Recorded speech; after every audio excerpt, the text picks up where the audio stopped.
오늘 성경 말씀을 보겠습니다. 오늘 성경 말씀은 로마서 7장 21절에서 25절까지의 말씀입니다.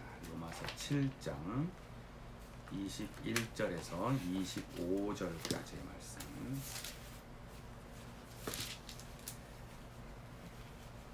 사도 바울의 어떤 신앙의 참 갈등이라고 할까요? 그런 부분을 잘 표현해 놓은 성경 구절인데요. 오늘 우리가 읽어도 우리의 마음을 정말 잘 표현했다라고 하는 그런 마음이 들 만큼 참 우리의 신앙의 모습들, 그 중에서 하나의 어떤 갈등의 모습이라고 할까요? 그 부분을 잘 표현해 놨습니다. 로마서 7장 21절에서 25절까지 같이 한번 읽어보겠습니다. 같이 시작. 그러므로 내가 한 법을 깨달았노니 곧 선을 행하기 원하는 나에게 악이 함께 있는 것이로다. 내 속사람으로는 하나님의 법을 즐거워하되 내 지체 속에서 한 다른 법이 내 마음의 법과 싸워 내 지체 속에 있는 죄의 법으로 나를 사로잡는 것을 보는도다. 오호라, 나는 곤고한 사람이로다. 이 사망의 몸에서 누가 나를 건져내랴. 우리 주 예수 그리스도로 말미암아 하나님께 감사하리로다. 그런즉 내 자신이 마음으로는 하나님의 법을, 육신으로는 죄의 법을 섬기노라. 아멘. 오늘 제목을 보수냐 진보냐 뭐 이런 제목으로 한번 잡아봤습니다. 많이 듣잖아요. 특히 정치권 뉴스를 들을 때마다 너는 보수냐, 나는 진보냐, 너는 진보냐, 뭐 이런 이야기 많이 합니다. 보수와 진보라고 하는 것은 이제 사전으로 찾아보면 그 단어의 뜻을 사전적인 면으로 보면 보수는 말 그대로 이제 보존하여 지킨다라고 하는 뜻이고, 진보는 사회의 모순을 변혁시킨다, 뭐 그런 이야기죠. 이 설교를 듣는 당신은 보수입니까, 진보입니까? 또 무엇을 보수해야 하고 무엇을 진보 또는 이제 진보를 이제 개혁이라고 하는 말로 이제 바꿨을 수도 있겠죠. 오늘은 이제 개혁이라는 말로 제가 앞으로 사용하겠습니다. 개혁이라는 단어도 새롭게 뜯어 고친다 뭐 이런 뜻이 있어요. 사전적인 의미로 비슷하죠. 보수입니까, 진보입니까, 보수입니까, 개혁입니까? 그러한 주제로 한번 접근해 보겠습니다. 우리 주변에 가만 보면 사람들이 이제 소위 말하는 개똥철학이라고 하는 게 있어요. 개똥철학이라고 하는 것을 보수하는 거 있어요. 끝까지 그것을 지키려고 하는 사람들이 있는데 참 웃긴 모습들 몇 가지를 한번 내가 추려봤습니다. 사람들이 살면서 어떤 사람은 이제 처세술이라고 할 수 있는 것이죠. 나는 내 주변에 적을 만들지 않겠어 라고 생각하는 사람 은근히 많아요. 사회생활 하다 보면은 나는 적을 만들지 않아 라고 해서 다 이렇게 잘 친하게 지내려고 하는 그런 사람들도 많이 있습니다. 하나의 뭐 처세술일 수도 있겠죠. 그러나 진실된 어떤 인생의 삶인가는 면밀히 한번 따져볼 필요가 있습니다. 또 하나가 있죠. 나를 건드리면 난 절대로 용서하지 않아 라고 해서 어떤 처음부터 끝까지 어떤 복수와 어떤 그런 마음을 품고 살아가는 사람도 은근히 많이 있습니다. 또 많은 나이 드신 분들이 예전에 그런 게 많이 있었죠. 나 죽으면 양지 바른 곳에 묻어달라 뭐 이런 거예요. 또 내세관이 어떤 양지 바른 곳에 묻어줘야 자신의 어떤 그 이후의 모습이 어떻게 될 것이다, 또는 자녀들의 모습이 어떻게 될 것이다 라고 하는 그런 어떤 개똥철학이죠. 그런 거 갖고 있는 경우가 많이 있습니다. 저도 저가 아니라 저희 어머니도 그런 경우가 있어요. 제가 어렸을 때서부터 가끔 저한테 그런 얘기 했어요. 쟤는 쟤는 굶어도 가르쳐야 한다. 왜 그러냐면 제가 어렸을 때 마당에서 꼬마잉이 때 놀고 있었는데 어떤 지나가던 중 스님께서 갑자기 저희 집으로 들어오시더니만은 마당에서 놀고 있는 저를 향해서 그렇게 말했다라고 했어요. 그러니까 그것을 하나의 철학으로 삼고 쟤는 가르쳐요. 물론 그 중 입장에서는 무작정 집에 들어와서 무엇인가를 얻어가려고 하는 목적이 있었겠죠. 그러다 저를 보고 쟤는 굶어도 가르쳐야 한다라고 말을 어떤 면에서 보면 흔한 말, 일반적인 말을 한 것인데 그것이 마치 저를 향한 저 자신을 향한 무슨 계시라도 받은 양 저희 부모님은 저한테 제가 자라오면서 몇 번을 그 얘기를 하고 저를 가르쳤습니다. 그래서 저는 공부를 해서 이렇게 목사가 되었습니다. 뭐 그런 이야기들. 그런데 이제 우리 개인에게나 우리 사회 철학으로 그렇게 왔던 그러한 개똥 철학들이 깨진 경우가 많이 있죠. 저도 어렸을 때 그런 얘기를 많이 들었고 저한테도 적용이 됐던 건데요. 남자는 부엌에 들어가면 안 된다. 뭐가 떨어진다. 그래서 저는 어렸을 때 정말 부엌에 잘 들어가질 않았어요. 못 들어가게 했으니까. 그래서 부엌 살림이 어떻게 돌아가는지를 어렸을 때도 관심이 별로 안 갖게 되었죠. 맞습니까? 근데 그것이요. 남자는 부엌에 들어가면 안 된다. 사회 철학처럼 돼버렸는데 맞습니까? 아니죠. 벌써 그런 깨진 지 오래됐죠. 또 뭐 여자는 시집 가면 그 집에 귀신이 되어야 한다. 말도 안 되는 소리죠. 그런 게 어디 있습니까? 또 뭐 남녀 7세 부동석 남자와 여자는 7살만 넘으면은 한 자리에 같이 있으면 안 돼. 뭐 이런 사회 철학이든지 개인 철학이든지 이런 것들이 많이 있었는데 벌써 많이 깨진 얘가 벌써 많이 있습니다.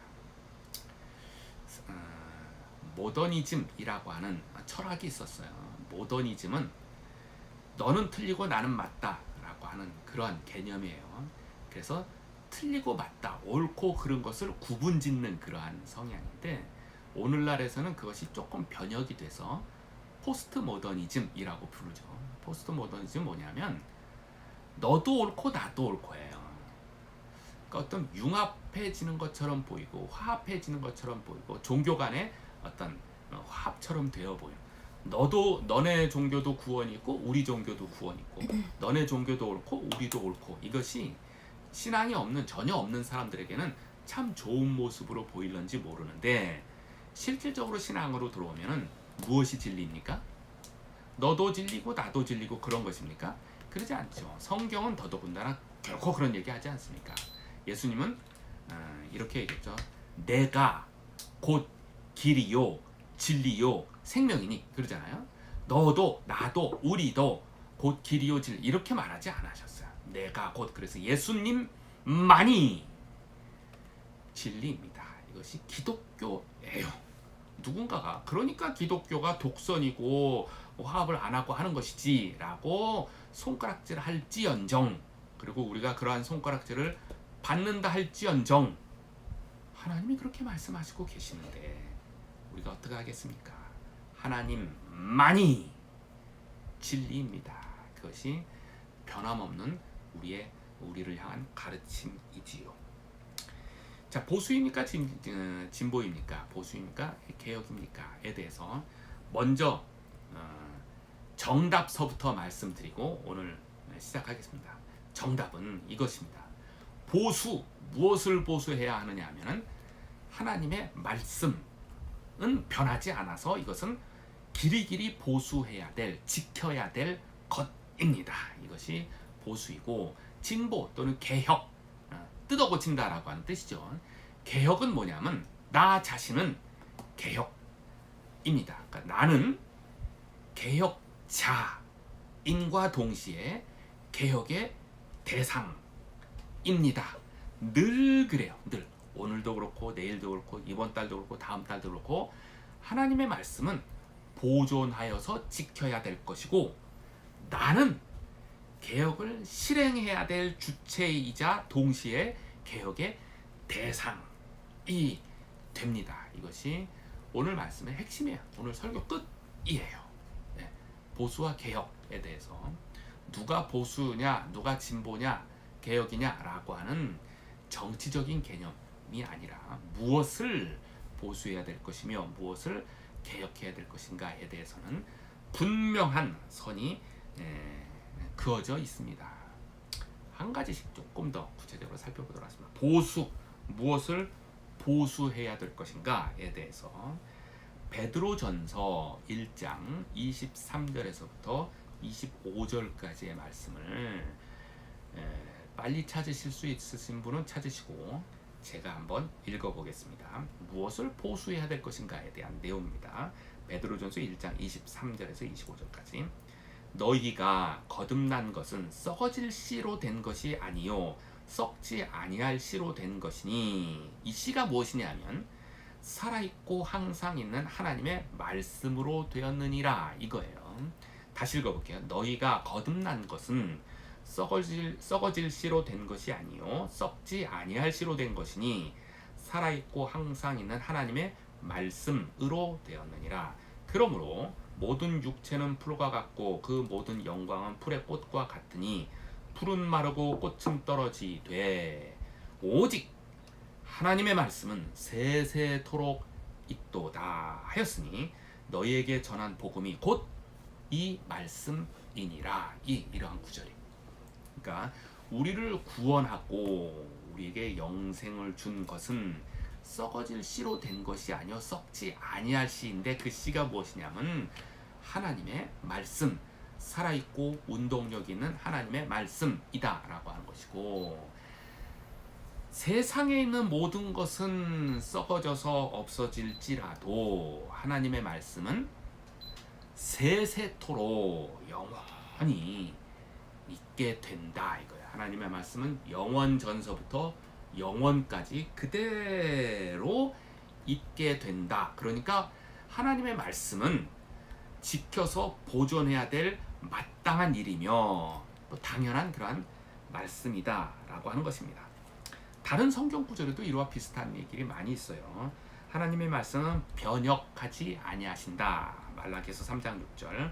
회전하는 그림자도 없으시다. 그러니까 변하지 않는다라는 얘기죠. 야고보서 1장 17절. 하나님의 말씀은 시건치 않으시고 후회가 없으시도다 라고 하는 민수기 23장 19절 말씀 등등 하나님의 말씀에 대한 성경의 표현들, 변함이 없이 올바른 것이며 영원 전서부터 영원까지 세세토록 존재하는 것입니다. 그래서 이것을 가지고 우리는 기준 삼아요. 기준. 그래서 영어로는 캐논이라고도 하죠. 성경을 캐논이라고도 합니다. 그것은 기준이에요. 무슨 기준이냐면 우리의 신앙의 기준이며 신학의 기준이며 우리의 삶의 기준이며 세상살이, 삶이죠. 우리가 어떻게 세상을 살아야 할까에 대한 모든 질문에 대한 답의 기준이 바로 하나님의 말씀이라고 하는 것이에요. 이것을 받아들이는 자가 개혁주의자이고 이것을 위해서 개혁되어진 거예요. 개신교가 이것 때문에 이것을 위해서 탄생한 것이죠. 개신교, 개혁교, 개혁주의자, 리폼드 처치는 그 기준이 반드시 누구의 생각도 아니고 누가 계시받았다고 하는 내용도 아니고 누가 꿈꿨다는 것도 아니고 오직 하나님의 말씀, 우리에게 기록되어져서 전해진 하나님의 말씀입니다. 그런데 이 말, 지금까지 제가 한 말은 웬만한 사람은 다 해요. 하나님의 말씀이 기준입니다 라고 말하는 대부분의 목회자는 다 그렇게 말을 해요. 그런데 실질적으로 신앙생활과 교회생활은 그렇지 않은 것이 너무 많아요. 누가 예언을 받았습니다. 그래서 그 말씀을 통해서 기가 막히게 잘 맞습니다. 그렇습니까? 어딥니까? 막 쫓아가요. 누가 꿈을 꿨는데 그 사람의 꿈이 기가 막히게 맞습니다. 꿈의 은사를 받았습니다. 누가 그래요? 그쪽으로 갑시다. 누가 예언을 하는데 예언이 기가 막히게 맞습니다. 누가 입신을 했습니다. 그래서 하나님을 만났다고 합니다. 천국에 갔다고 합니다. 지옥에 갔다 왔다고 합니다. 그곳에 가니까 기가 막힌 말씀들이 있습니다. 천국 가서 보니까 아브라함도 만나고 모세도 만나고 그랬다고 합니다.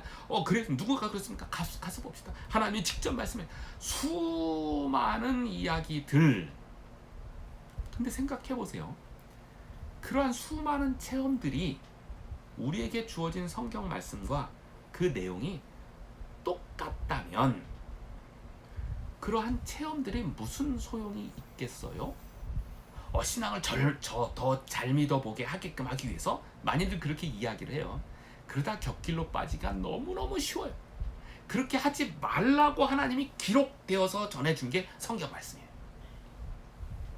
그런데 그렇게 받았다고 하는 수많은 어떤 체험들, 그것이 성경 말씀과 좀 달라요. 그럼 어떻게 하시겠습니까? 그 모든 체험들을 다 버려야 돼. 아무리 칼라 꿈을 꾸고 아무리 실질적인 체험이라 할지라도 그것이 성경 말씀과 다르면 그 하나님이 이상한 분 아니에요? 두 말을 하는 거 아니에요? 이랬다 저랬다 하는 거 아니에요? 그럴 수 없잖아요. 둘 중에 하나 버려야 돼요. 뭘 버리시겠습니까? 그 체험했다고 하는 모든 것들을 다 쓰레기통에 버려야 돼요. 그것이 그래서 오직 기준이 하나님 말씀만이 된다고 하는 그 기준 삼는 것이 그것이 개혁자예요. 하나님의 말씀은 보존되어져야 합니다. 1.1획도 흐트러짐 없이 보존되어. 누가 뭘 봤다, 꿈꿨다, 예언한다, 계시한다. 정말 조심해야 합니다. 정말 조심해야 합니다. 다 같이 한번 저를 따라서 해주시기 바랍니다. 하나님의 말씀은 변하지 않는 기준입니다. 시작. 하나님의 말씀은 변하지 않는 기준입니다. 그래서 하나님의 말씀은 보존하여서 지켜야 되는 것. 그래서 보수해야 하는 것입니다. 상대적으로 개혁은 나 자신이죠. 나 자신. 내가 개혁자의 주체인과 동시에 개혁의 대상이 나인 것입니다. 오늘 본문의 말씀 로마서 7장 21, 25절 말씀을 제가 다시 한번 읽어보겠습니다. 그러므로 내가 한 법을 깨달았노니, 어떤 법을 하나 깨달았는데 그 법이 뭐냐면 곧 선을 행하기 원하는 나에게 악이 함께 있는 것이로다. 나는 정말 선을 행하기를 원해요. 거룩해지기를 원하는데 악이 나와 함께 있는 것이 정말 그렇구나 라고 하는 거예요. 내 속사람으로는 하나님의 법을 즐거워하되, 이 속사람에 대한 엉뚱한 해석하는 사람들이 많이 있어요. 이 속사람 뭐냐면 구원받은 자에 대한 표현이에요. 구원받은 자는 하나님의 법을 즐거워하되, 그런데 내 속에 있는, 내 지체 속에 있는 한 다른 법이 있어요. 그것이 뭐냐면 내 마음의 법과 싸워 내 지체 속에 있는 죄의 법으로 나를 사로잡아 잡는 것을 보는도다. 나는 정말 하나님과 동행하며 거룩하게만 살아갔으면 좋겠는데 내 안에 또 꿈틀거리는 무엇인가 하나 있는데, 그것이 바로 나를 죄로 끌어들이려고 하는 그런 것이 있다는 게. 그래서 사도 바울은 자신을 이렇게 표현했죠. 오호라, 나는 곤고한 사람이로다. 곤고한 사람이로다. 이 사망의 몸에서 누가 나를 건져내랴? 답이 나오죠. 우리 주 예수 그리스도로 말미암아 하나님께 감사하노라. 하나님께서 예수님을 통하여서 이 사망의 늪에서 나를 건지셨습니다. 그렇기 때문에 내 자신이 마음으로는 하나님의 법을, 육신으로는 죄의 법을 섬기노라, 그런 상태에 놓여 있다라고 하는 거예요. 그럼에도 불구하고 늘 예수님이 나를 건져주신다라고 하는 것이 곤고한 사람이다. 그래서 곤고하다라고 표현했어요. What a wrecked man I am. 내가 wrecked라고 하는 영어 표현했어요. 정말 what a, 감탄이죠. 와, 정말 내가 곤고한 사람이다. 곤고하다는 뜻은 이제 불쌍하다, 초라하다, 참 딱한 처지에 있다, 그런 표현이에요. 야, 정말 내가 딱한 처지에 있는 인생이다. 왜 그러냐면 나는 내 마음으로는 하나님의 법을 따르고 싶고 거룩하게만 지내고 싶은데 이 땅을 밟고 살아가고 있는 내 인생은 자꾸 죄법 아래로 날 끌어내리게 된다고 하는 거예요. 이 땅의 법들이 있어요. 이 땅의 법들, 제가 누차 많이 얘기하잖아요. 물질주의적인 사고방식, 개인주의적인 사고방식, 쾌락주의적인 사고방식. 재밌으면 돼. 재미가 정답이야. 쾌락주의적인 사고방식, 조금 전에 제가 말씀드린 포스트 모더니즘의 사고방식. 아, 너도 옳고 나도 옳아. 그러니까 우리 같이 친구 되자. 뭐 이런 것이죠. 그것이 신앙에까지도 와서 네가 믿는 종교도 옳고 내가 믿는 종교도 옳아. 그러니까 우리 같이 합치자. 멋있지 않아?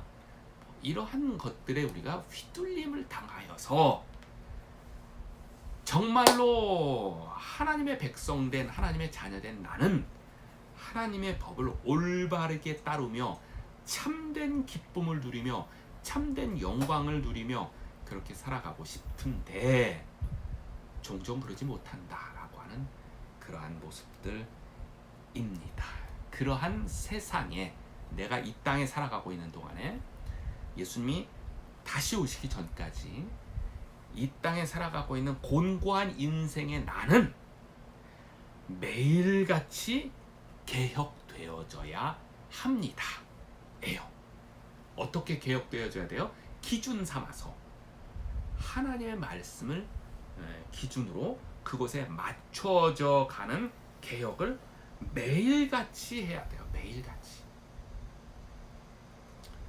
그래서 하나님의 말씀을 매일 묵상해야 하고 하나님 앞에 매일 엎드려서 기도하며 인생을 그렇게 살아가야 합니다. 우리 주변에 이제 아까 그 개똥철학이라고 하는 거 있잖아요. 그 개똥철학 중에 하나가 그런 것이 또 있더라고요. 아, 나는 내 자신만 믿어. 난 다른 거 믿지 않아. 이렇게 말하는 사람 은근히 많이 있어요. 내 자신만 믿어. 근데 진정으로 하나님의 자녀는 나는 내 자신을 못 믿어. 나는 하나님만 믿어. 하나님만이 옳고 하나님만이 참된 진리의 길이야. 나는 아주 수시로 왔다 갔다 해. 나는 나를 믿을 수가 없어. 이것이 개혁자의 자세입니다.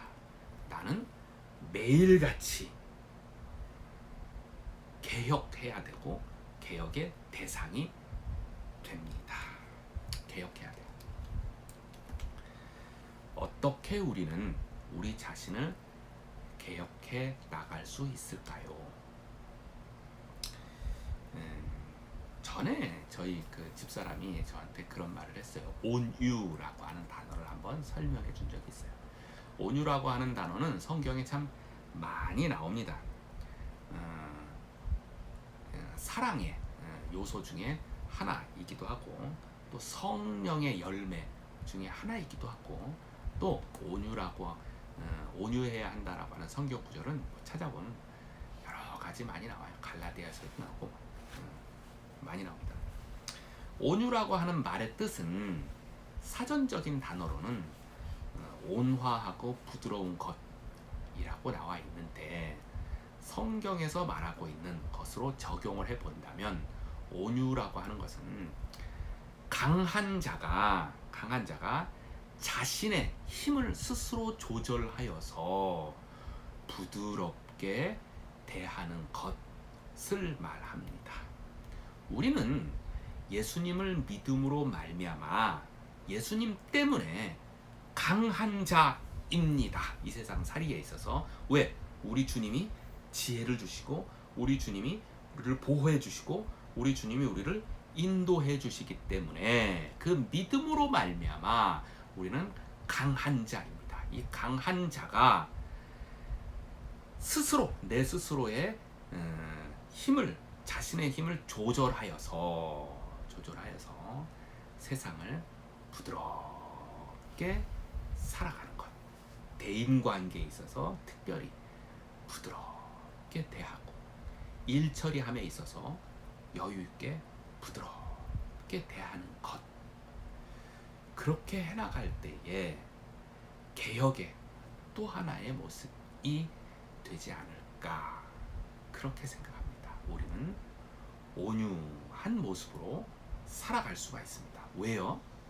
하나님이 우리 안에 거하시기 때문에. 그래서 우리의 강한 힘으로 내 스스로를 물질주의적인 세상, 개인주의적인 세상, 쾌락주의적인 세상 등등을 밟고 살아가지만 거기에 휩싸이지 않고 내 강한 힘으로 그것들을 조절하여서 죄의 꾀임에 빠지지 아니하고 거룩함으로 매일같이 추구해 나가며 그렇게 살아갈 수가 있습니다. 그럴 때에 우리는 개혁자가 되며 개혁의 대상이 으로 그렇게 살아갈 수가 있습니다. 오늘 말씀을 정리해 보겠습니다.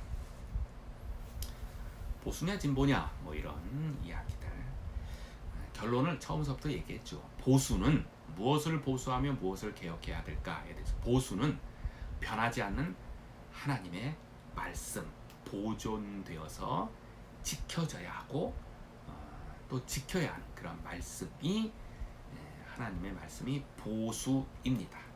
개혁은 우리 각자 자신이 개혁자인과 동시에 개혁의 대상입니다. 늘 매일의 하루 단위로 해가지고 늘 개혁되어져야 합니다. 그래서 하나님의 말씀을 기준 삼아서 거기에서 우리 하나님이 주시는 참된 기쁨의 인생, 참된 평강의 인생을 누리며 살아야 하겠죠. 어떻게 해야 그렇게 될까요?에 대한 많은 방법들이 있겠지만 그 중에 오늘 한 가지, 온유라고 하는 단어를 말씀드렸습니다. 온유라고 하는 것은 강한 자만이 할 수 있는 단어예요. 약한 자가 어떻게 온유할 수 있겠습니까? 약한 자는 반항만 하지, 약한 자는 온유한 삶을 살 수 없어요. 온유한 인생을 살아가는 사람은 오직 강한 자만이, 강하다고 강함을 휘두르며 살아가는 것이 아니라 자신을 조절하여서, 강한 힘으로 자신을 조절하여서 부드럽게 살아가는 것입니다. 우리 하나님이 우리 인생 중에 거하시기 때문에 우리는 강한 자입니다. 진정으로 예수님을 믿는 자는 강한 자입니다. 그렇게 해서 온유한 삶으로, 온유한 한 주간의 인생으로 하나님의 지혜와 평강을 누리는 멋진 개혁자의 삶을 살아가기를 주의 이름으로 축원합니다. 같이 기도하겠습니다. 하나님 아버지, 하나님의 말씀은 진정으로 보수되어져야 할 것임을 믿습니다. 그 어떠한 것도 우리 하나님의 말씀은 흔들 수 없음을 고백합니다. 하나님의 말씀만이 우리의 신앙의 기준이요, 우리의 신학의 기준이요, 우리의 삶의 세상살이의 기준임을 믿습니다. 또 그리 살아가겠습니다. 그와 상반되게 나 자신은 매일같이 개혁되어져야 함을 믿습니다. 하나님께 가까이 흔들리지 않도록 매일같이 개혁되어져서 우리 주님이 주시는 참된 기쁨과 평강과 영광의 삶을 살아가기를 구합니다. 하나님 함께하여 주옵소서. 지금은 우리 주 예수 그리스도의 은혜와 하나님 아버지의 극진하신 사랑하심과 성령님의 감화하시고 감동하시고 역사하심이 하나님의 말씀을 보수하겠습니다. 나 자신을 매일같이 개혁하며 나아가겠습니다. 고백하고 다짐하는 주의 백성들 머리 위에, 그 삶 위에, 앞날 위에 지금으로부터 영원토록 함께하기를 간절히 축원하옵나이다. 아멘.